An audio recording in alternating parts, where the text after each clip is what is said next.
guys, good morning. May work pa ako na isa. So, naisipan kasi namin ni Robin kahapon na mag-vlogmas kami ngayon, like 5 days before Christmas. Sorry, may epal. Naisipan namin na ngayon lang kami mag-vlogmas kasi ngayong mga dadating na days, medyo busy na kami. And gusto namin start tong vlogmas namin kasi mag-vlog din kami sa January. So, yan.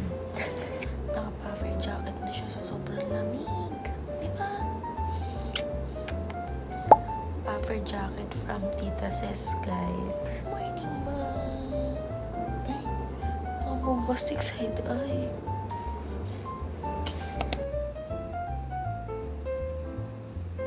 Kasi out of stock na, pero meron pa kami senses yun.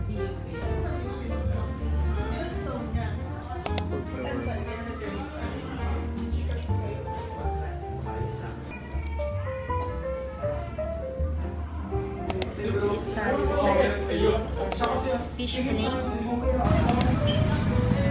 Gusto tayo. Wow!